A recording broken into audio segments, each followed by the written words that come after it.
Shadow of the Colossus is a third-person action-adventure game developed by Japan Studio and Team Ico.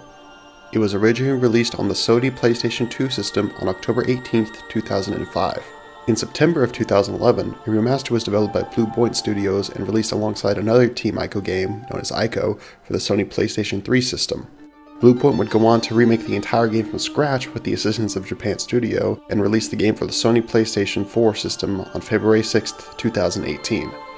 There are currently rumors that a PC version of Shadow of the Colossus will be released sometime in the first quarter of 2022, however, at the time of making this video, there has been no official confirmation of this port existing.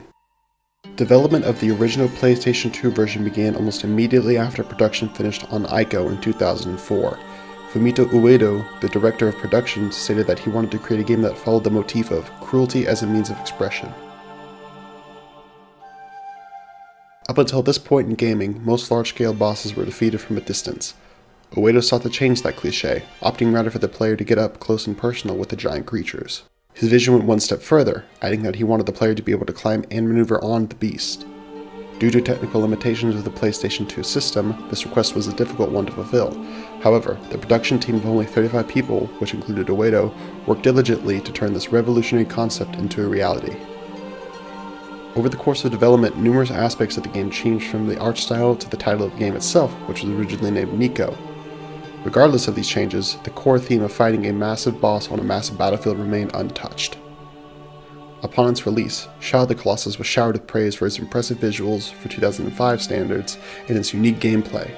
Its most recent incarnation, being the PlayStation 4 release of Shadow of the Colossus, improved the visuals drastically and fixed most of the issues players had with the game. While this version of the game could still be found new, the original PlayStation 2 copy of the game is no longer in production. In my opinion, Shadow of the Colossus is perhaps the best video game ever made.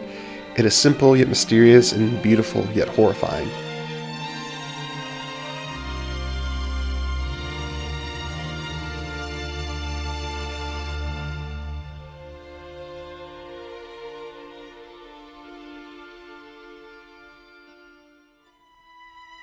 The game is centered on an ancient piece of the world known as the Forbidden Lands. Legend says that those who travel to the Forbidden Lands will be granted one wish of their choosing. Our protagonist, Wander, travels to these lands in an attempt to resurrect Mono, a young woman who was sacrificed because she had a cursed fate.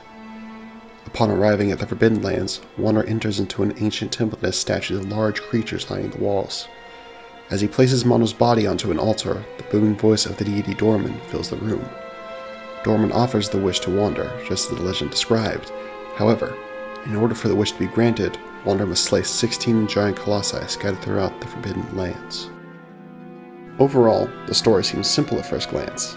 A young man seeks to save the life of a young woman and will overcome any obstacle that stands in his way to accomplish this task. However, as the player wanders the Forbidden Lands, they will come across ancient cities, massive monuments, and of course, the colossi.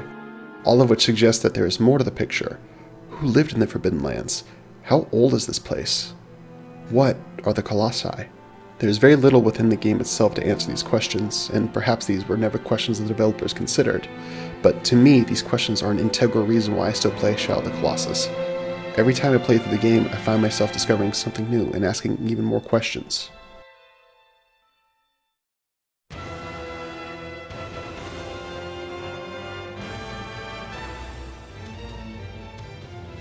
As stated before, the main goal of Shadow of the Colossus is hunting down and slaying large creatures known as the Colossi. Numerous times though, I have found myself getting lost in the beauty of the Forbidden Lands. Its biomes range from lush plains to barren deserts. I've had the opportunity to play the original PlayStation 2 version of this game and even own a copy. Despite the technical limitations of the PlayStation 2, Japan Studio and Team Ico were able to craft a beautiful world that managed to be teeming with life at one moment and completely desolate the next.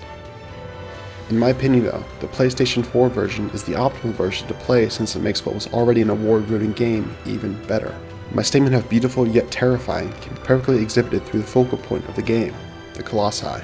These magnificent beings are all designed to appear as if fortresses came to life. Stone structures jut from the bodies and each one is as unique as the next. Some are more terrifying than others.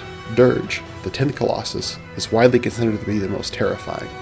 He attacks the player by hastily gliding through a sea of sand in a tight enclosed area before leaping out at the player. My personal favorite Colossus, Phalanx, who is the 13th and largest Colossus, never directly attacks the player. It begins the fight by erupting from a sandy dune, then peacefully flies around.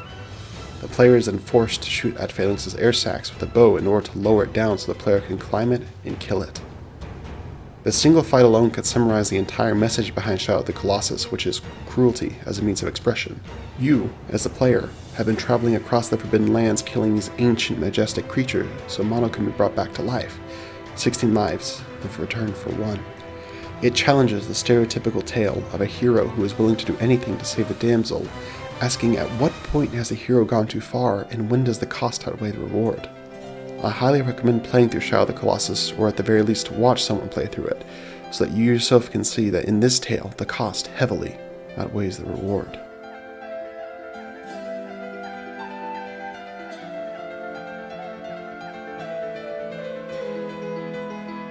Shadow of the Colossus is my favorite game, and I would argue the best game of all time.